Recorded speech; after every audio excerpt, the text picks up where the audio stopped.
कम से कम 5, अधिकतम 10।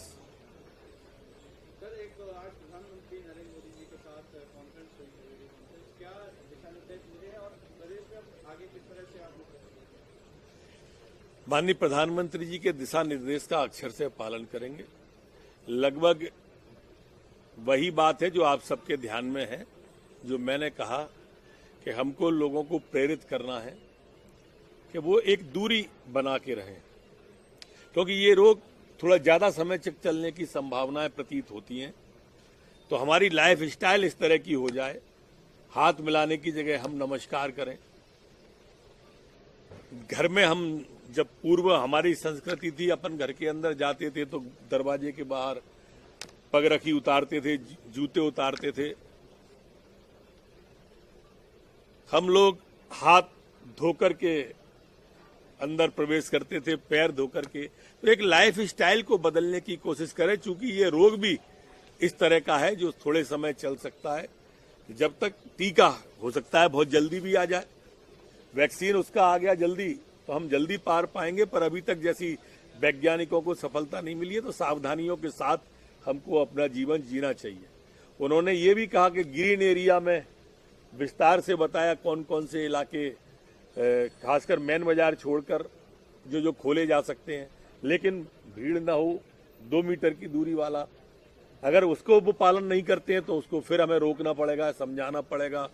इसी तरह से ऑरेंज एरिया, रेड एरिया, हर एक के बारे में उन्होंने विस्तार से बताया। 3 मई के बाद कहां पर लॉकडाउन में रिलैक्सेशन देने की तैयारी है? 3 मई के बाद कुछ इलाकों में लॉकडाउन बढ़ सकता है या फिर रिलैक्सेशन की तैयारी है? नहीं, मैंने जैसा बताया कि ग्रीन इलाके में स्वाभाविक रूप से सभी दूर से ये वाली बात आई थी कि वहां तो रिलैक्सेशन दिया जा सकता है। नहीं, ये चारों स्थानों पर तो अभी 3 तारीख तक की स्थिति देखने के बाद ही निर्णय होगा और केंद्रीय निर्णय करेगा। और पूछिए, 2084 सैंपल टेस्ट हुए, उसमें 74 पॉजिटिव आए थे। भोपाल के कल 1000 सैंपल टेस्ट हुए थे, कुल 14 पॉजिटिव आए। कई दिन बाद ऐसा हुआ कि डबल डिजिट पे आए हैं, वरना ट्रिपल डिजिट पे ही थे। लेकिन कल इंदौर के 800 सैंपल की रिपोर्ट आएगी और हमको ऐसा, मेरी निजी राय तो ऐसी है कि कल एक हल्का जंप हमको फिर आएगा कल।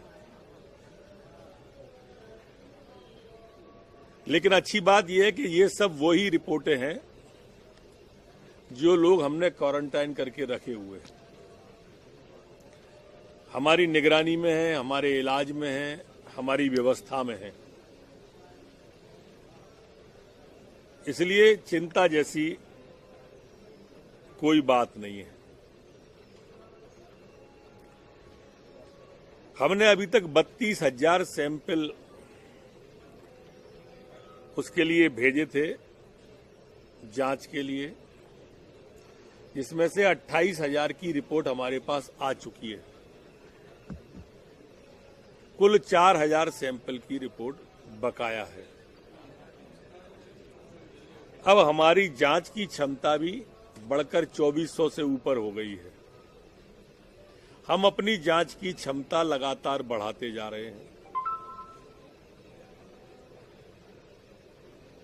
और हमारी मान्यता है कि हम बहुत जल्दी जांच के क्षेत्र में भी लंबा जंप करेंगे।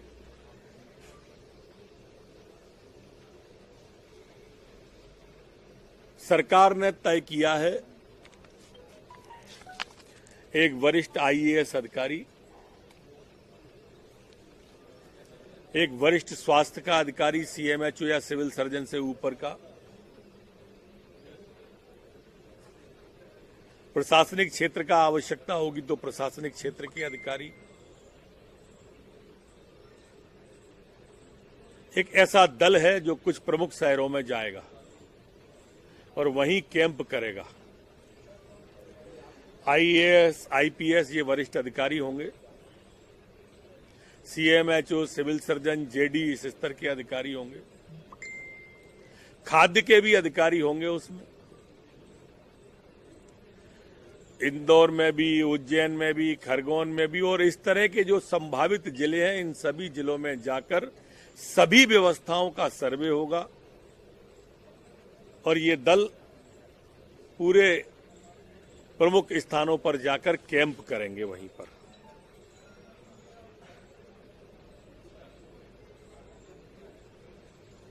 जो बारीक स्क्रूटनी है वो भी करेंगे, अन्य रिपोर्टें हैं वो भी लेंगे, लेकिन कैसे भी हमें इसे हराना है।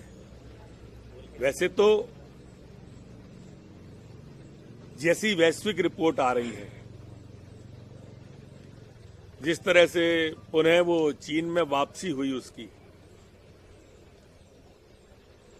कोरोना की, जिस तरह से बाकी की और सुप्तावस्था वाले लोग भी आ रहे हैं, तो इसमें तो अब हर व्यक्ति को अपने आप में जागरूक रहना होगा।